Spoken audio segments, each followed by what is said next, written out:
File photo. A candlelight vigil is pictured on the Las Vegas Strip following a mass shooting at the Route 91 Harvest Country Music Festival in Las Vegas. Victims of mass shootings in the United States often win little or no damages from perpetrators, but the Las Vegas massacre may be different because the shooter is thought to have been a wealthy man.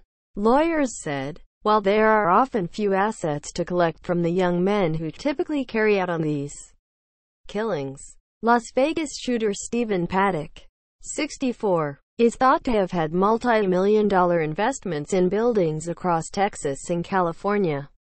Paddocks' estate has become a target for claimants in a case where victims and their families face an uphill battle holding liable the hotel and musical festival where the shooting rampage took place. It definitely depends on the assets in the estate whether you pursue that claim, said Theida Salazar, a Los Angeles attorney who represented one of the victims' families in the 2015 shooting in San Bernadino, California. Paddock killed 58 people and injured hundreds more on October 1 when he fired into the crowd gathered for a country music festival from his 32nd floor suite at the Las Vegas Mandalay Bay Hotel.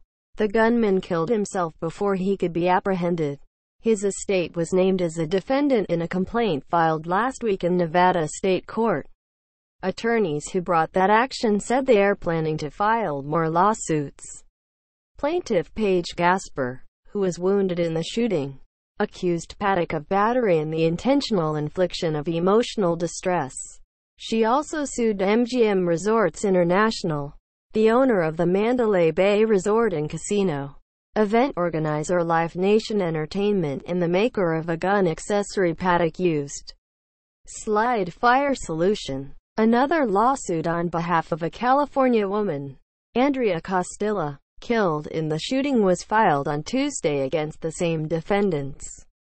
Eric Paddock, the shooter's brother, did not respond to a request for comment, but he previously told the Las Vegas Review-Journal that he was administering his brother's estate for the benefit of his victims. MGM and Live Nation declined to comment on pending litigation. Slide Fire never responded to a request for comment. Liability beyond question. Legal experts said it was hard to hold premises and firearms manufacturers responsible for mass shootings. Victor Schwartz, an attorney specializing in injury cases, said victims suing the Las Vegas hotel and event organizer would have to show the latter could have foreseen and taken steps to prevent the shooting. That would be difficult for such an extreme event, he said. At the same time, federal law specifically protects the makers of guns and ammunition from liability for the criminal use of their products. Though Paddock's estate will likely not be able to pay nearly as much as a large corporate defendant could, and individual payouts could be small given the number of victims, his liability for the shooting is beyond question. Shooting victims would have the same claim on Paddock's estate as those trying to collect unpaid bills, said Mark Solomon, a Las Vegas estate lawyer. Certain claims, such as unpaid taxes or an outstanding mortgage, would have higher priority. However, among victims, the families of those killed would receive the highest amounts and those who suffered emotional distress and no physical harm would get the least.